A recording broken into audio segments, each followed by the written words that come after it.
You're listening to the Big Ideas Podcast with Ashlee Ilg. Tune in for honest conversations as we pursue bold dreams, redefine what is possible, and empower the next generation to live big. You'll hear stories that prove over and over again that just because something wasn't a part of our plan doesn't mean it won't be used for our good. Whether you're already an entrepreneur, you dream of becoming one, or you're raising the next generation of entrepreneurs, this podcast is for you. There's no time to waste on your big ideas. So let's get started. Here's your host, Ashlee Ilg. Hey everybody, welcome back to the Big Ideas Podcast. I'm Ashlee Ilg, and I hope y'all have been enjoying this season as much as I have been, just going through an entire blueprint of helping you design a business from all the way from the beginning of just what is your big idea to just drawing it all the way out to the final episode that will be coming up here in a few more episodes of just creating a business all the way to the end there, just a fully developed, thorough business plan. If you have been following along, you know that this whole season is also meant to be sort of an accompaniment to the Future CEO Playbook that I launched back in the fall. And whether you have the playbook or not, that's totally fine. Like I've said, you can also just be going through these episodes with a notebook and a pen and just be getting just so much out of it. I hope it's been worthwhile for you as well. We are a little over halfway through this season. And like I said, if you've been following along, we have talked everything about what is your big idea, whether you have a place to start or you're just really, you've got too many places to start and you kind of need to hone in on like what is your big idea that you want to move forward with. We talked about even just having that CEO mindset and that growth mindset of overcoming and just not seeing failures as fatal, but as just stepping stones to what everybody has to go through to find success. That was the second episode in this whole season. We talked about building a brand from your logos and your whole theme and the whole vibe of your business. We talked about profit and making sure that you knew where your money was going, how much money you needed, and just being very financially wise with your business plan. We actually drew out a formal business plan in one of the episodes. We talked about and we drew out an entire marketing plan in the episode right before this one, which was one of my favorite ones, and just really bringing your idea to life, starting to share it, starting to figure out what your voice is, what your story is behind your business, and just creating that entire that megaphone, that mouthpiece for what your business is. And so now we should be ready to talk about today's episode, which is going to be all about testing and launching your business. And I'm excited to roll this whole episode out as well and just kind of draw it out. If you are following with the playbook, this is module 6 or chapter 6 in the playbook. And again, if you don't have the playbook, totally fine. If you are waiting for it to come, that's great. If you want to order one, you can find it at ashleeilg.com/playbook, and it will definitely help this whole series just fit all together really, really nicely. So I totally encourage that, but like I said, totally not necessary if you don't have it. But yeah, let's dive into this episode. Like I said, we're talking all about launching your business and testing it as we go. And so a phrase or a term that I want to introduce here, if you're not familiar with it, it's going to be the MVP, or the minimum viable product. And what that means is that we're going to launch your business, but we're going to do it in a way that is simple. We're not going to go full force at this stage just yet. We are going to do it in an affordable way where you don't have to come up with your entire inventory of your product. You don't have to have everything you need to roll out your business 100% right now. We're going to do something that's simple. It's easy to do this week, maybe next week, but it shouldn't take more than a couple of days to kind of get your MVP in place. And we'll talk a little bit more about what that looks like and what the goal of all of that is. But the goal of the MVP is that it will represent you well. It will represent your business well, but it's not the whole thing. So an example of this to kind of, help make it make more sense too, if you are starting a business with baked goods, you don't have to create your entire menu of everything that you plan to offer. Maybe make one batch of cookies or loaves of bread or whatever your bakery is. Make one sample of that product. If you have a jewelry business, instead of making an entire collection of your jewelry, maybe make one or two bracelets, or maybe a necklace and a bracelet that go together, whatever your product is. If it's a service, instead of having to create an entire, lineup of all of your services and invest in all of your equipment that you need to do all of your services, maybe make an ad that showcases one of your services and reach out to one customer, right? So they're like small bite-sized ideas of what your business would be. Another example would be, instead of like opening up an entire storefront and, paying rent on a store space and retail space and all of that. Maybe you do a pop-up example or sample of it in your neighborhood, instead of going to a full-blown market with a huge investment of just rental space and all the equipment and supplies that you would need. Maybe you just do something small in your neighborhood and you invite some friends to come and test a small sampling of what your business is. And this phase is all about gathering feedback, honing in on who exactly is your target customer. What are some tweaks that you can make right now before you go full force? And then you learn all the lessons, right? And you're like, wow, if I had known all these things before, I wouldn't have spent all of this money. And so that's what this whole step, this whole MVP process is all about. It's being smart, it's being effective, it's being just wise with our time, wise with our finances as we're looking to launch our business, right? Hey friend, quick pause before we keep going. As you know, this season of the Big Ideas podcast is all about building ideas, confidence, leadership, and real-world skills our kids can actually use. And if you've been listening thinking, wow, I wish I had something like this when I was growing up, I did too, which is why I created the Future CEO Playbook. It's a hands-on guide designed to help kids think like problem solvers, build and test ideas, understand money, communicate clearly, and take initiative with faith, purpose, and creativity at the center. You can order the spiral-bound workbook at ashleeilg.com or the paperback version on Amazon. Both are designed to be worked through interactively, so kids can write, plan, build, and reflect as they go. If this season has you inspired, the playbook helps you put it into action. All right, let's get back to the show. I want you to start thinking about what would your MVP look like for your business, right? So I just gave you all several examples, and yours may or may not have been any of those. And so I do want you to take some time, write down some ideas of what could your MVP be for your business. And then I want you to make a list of not only what that MVP product will be, what that small sampling of your business will be, but also what's your plan for this week or maybe next week. How will you sell it? Who will you reach out to? What avenues will you go through? Will it be a phone call, a text, a social media post to somebody specific? Will it be something in person? Will you go knock on some friends' doors? Will you meet some friends somewhere, in public to show them some of these products? Will you have some sort of sampling, in a rented space where, you don't have a full space lined up, right? And what will be your goal? So I want you to take note of all of those things. What will be your MVP? How will you sell it? Where will you do it? And what is your goal? What are you hoping to learn from doing that? And once you have figured out the simplest and fastest way to get a sample of your business out there, I want you to think about all the feedback that you want to collect. And I want you to just be ready to collect literally all the feedback, the good, the bad, the ugly, everybody's opinions about your product, your service, and your business, right? This is the time to not be overly sensitive or too emotionally tied to your business. This is where all that raw data is going to come into play because, like I said earlier, the more tweaks and improvements you can make now, the more time and money you'll save in the long run. So you want to know their constructive criticisms now. I promise that's good news. It will save you time. And this is also the time to not really get sucked into the perfectionism mindsets, right? Yes, you do want something that's going to represent your business well. You do want to have a minimum viable product that is very close to what you officially want your business and your product or your service to look like. But don't get so stuck in the weeds that you waste days and weeks. There's a reason why this is supposed to be something that's simple and you can put together quickly. It's to help you not get stuck in that perfectionism of, well, it's not perfect yet, so I'm not ready to do anything yet. This is not the official launch yet. So embrace the sort of messy, imperfect step of this because it's so valuable to just get something out there, get some feedback, and to know what you're looking for long term, right? And so as you are getting your feedback, here are some key questions that you want to ask friends, relatives, classmates, teammates, coaches, parents, neighbors, anybody that would, that they would give you honest honest feedback for your product. Even even complete strangers, honestly, could give you really helpful feedback.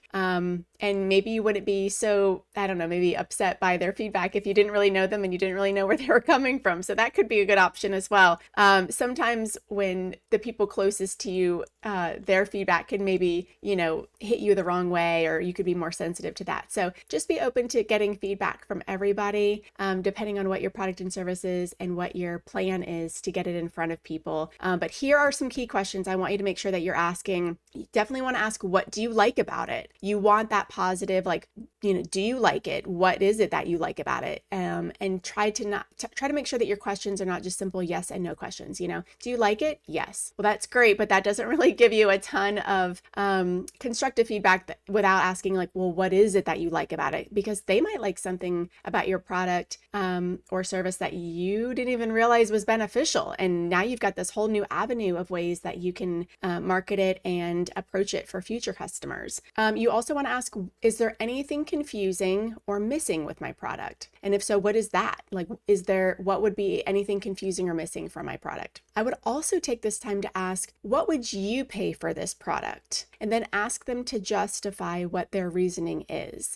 This will give you a really good scope of if your price point that you were planning to charge for it is in the right ballpark, or maybe they're comparing it with something maybe less expensive in the market or more elevated in the market and you didn't even realize it. So you definitely, you don't want to be overpriced, but you certainly don't want to be underpriced as well. So this is a great chance to ask other people, what would you pay for this product? And then of course, always ask them, what would make this product even better, right? What's something that would differentiate this product or service from anything else out there in the market? It's free research, and that feedback and that constructive criticism, I can't tell you how valuable that is. So if somebody's willing to give you feedback, by all means, get all of it, record all of it.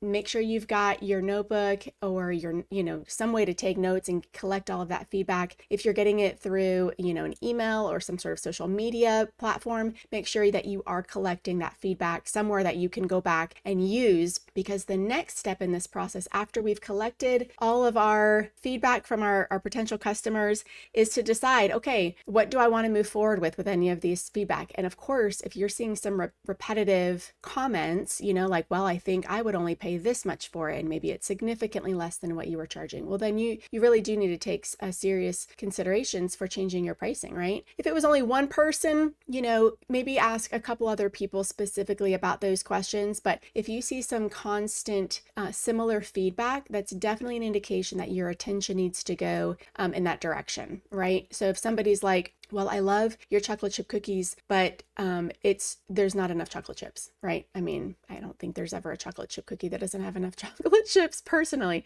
But if everybody's like, I can't taste any chocolate chips, and that's just like a comment you get over and over again, well, by all means, you need to, change your ingredients, change your measurements, and add more chocolate chips.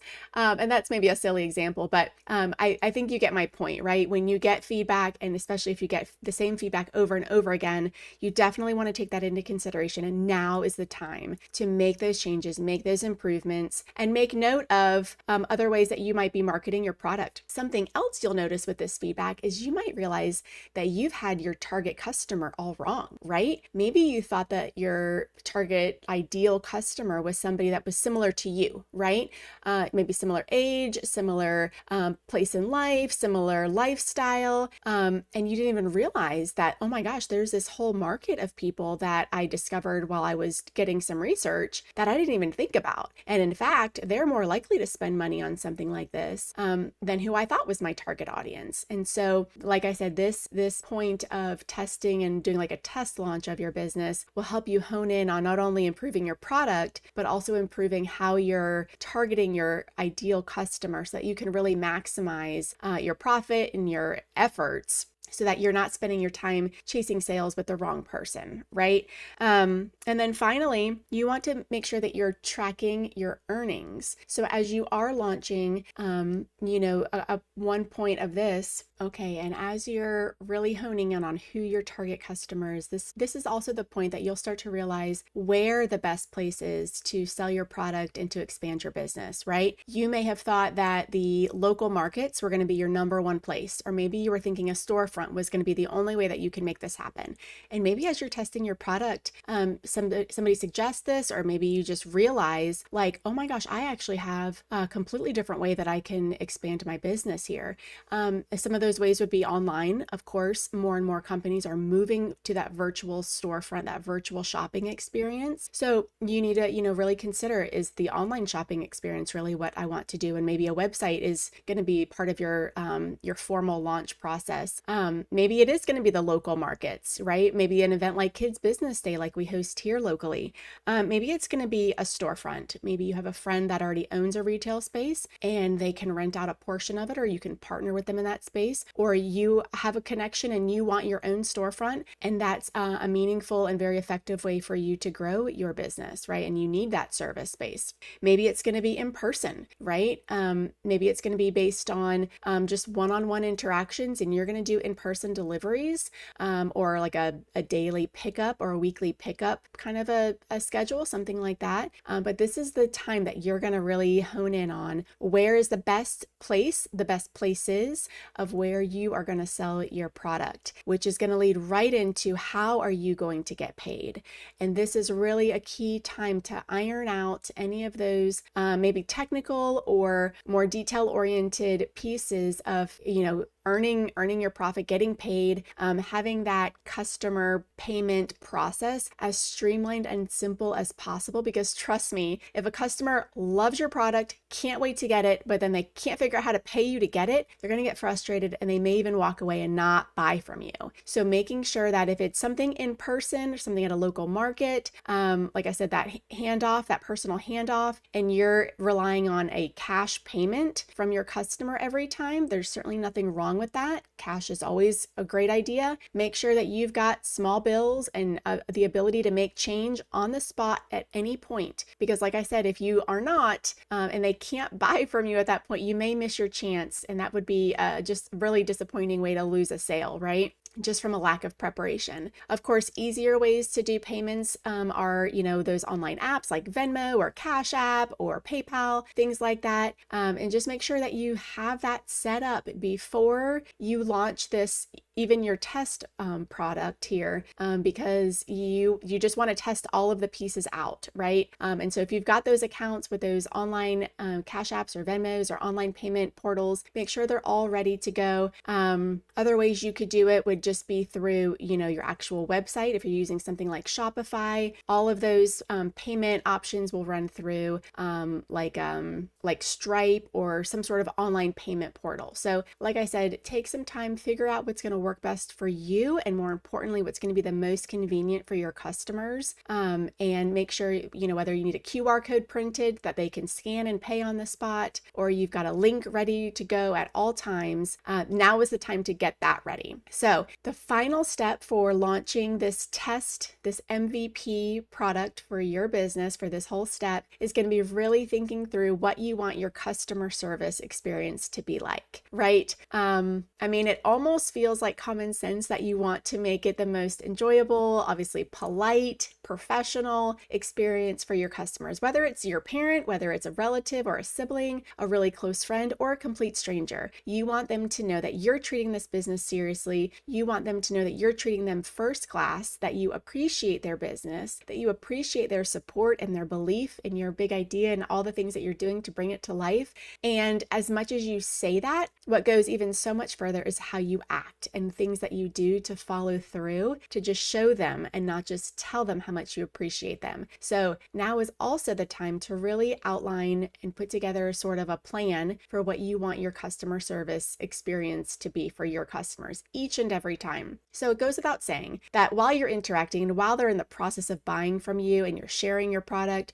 you're obviously super polite, you're super professional, you're answering all of their questions as thoroughly as possible. If they're texting you a question or emailing you a question about something, you're not taking days, even hours to get back to them. You want to give them that immediate, like everything's on hold until you service this customer mindset, right? You treat them like gold, because especially at this initial stage of just testing and getting that feedback, this is going to be one of those critical points where how you do one thing is how you're going to do everything, right? And those first impressions, they really do make all the difference. And these initial customers are going to be some of your best supporters. They're going to be some of your best word of mouth marketing, like we talked about in the previous segment. And so taking the time to treat them and treat their questions and treat their concerns and everything with your utmost attention and just appreciation, right? So, and then beyond, of course, when after they buy, make sure that they get a follow-up thank you, whether that's a personalized email, whether that's a handwritten thank you note. Those always go a long way. I don't think they'll ever, be outdated or whatever. I don't know anybody that doesn't love a handwritten thank you note, or some way that after the sale is done, they know that, well, we're not done yet. We still have so much more to give you in terms of showing you how much we appreciate you. Maybe it's a follow-up small thank you gift. Maybe it's a way to introduce another piece of your business and a different product that's sort of still in line, obviously, with your business, but it's just another way to say thanks with a small gift that also introduces, a complimentary product that you can offer, right? Maybe it's something just in person, that you make sure that every time you see them, you are saying thank you, you're showing them appreciation, and you're letting them know that what they've done and how they've supported you means so much. So now is the time, like I said, to write out that plan for what you want each and every customer to experience when they purchase from you. So that is your homework as the entrepreneur. Make sure you've got a really clear explanation and plan for launching your MVP. Like I said, this week, maybe next at the very latest, but don't let yourself get swallowed up in perfectionism and everything else. Figure out the simplest and quickest way to get a sample of your product out there so that you can really hone in on who your target audience is, where you're going to sell it, how you're going to receive payment for it, and how you're going to follow up with your first-class customer service from here on out. And for the parent or the coach or the mentor that's listening to this episode, this is such a critical time that as your student or your young entrepreneur is launching this business, this is a huge moment for them where their confidence needs to take over. It needs to overwhelm the perfectionism or any sort of fears as they send their product out there, as they start to get feedback. Make sure that when they maybe are faced with any sort of negative comments or, less than helpful feedback, because you can't control what people are going to say as they are asking for feedback. Make sure that you and your voice is a soft place to land. Make sure that you are just encouraging them. You're reminding them that, this is just a part of the lessons learned. This is not the end. This is not fatal. This is just part of it, and we can keep moving forward. So your encouragement is so critical at this point. And you want to help also assist them with any of those payment process we talked about. If they need help setting up any of the online banking situations, creating those QR codes, make sure that you're available to help them with some of those more technical, more financially risky, I guess, kind of areas as they're getting their payment portals set up. Maybe even do some role playing with them. This is a great time to do some role playing before they maybe send a text out to some prospective customers or make phone calls or see people in person. Maybe do some role playing with them so they can get some of their nerves out and maybe get some of those initial questions ironed out so they know exactly what they're going to say and how to respond to some common questions, right? Obviously help drive them if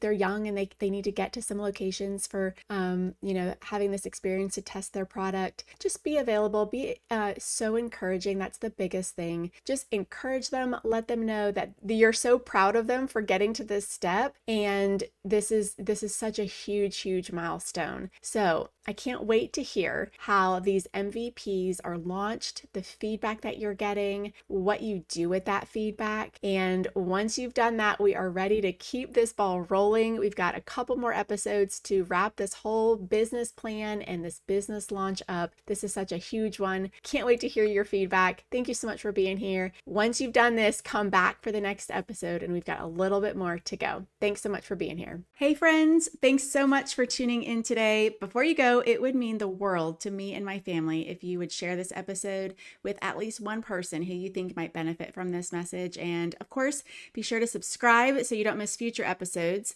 You can also follow me at Ashlee Ilg on Instagram to keep up with our adventures and for continued encouragement as you pursue your big ideas. Thanks again for joining us. Until next time.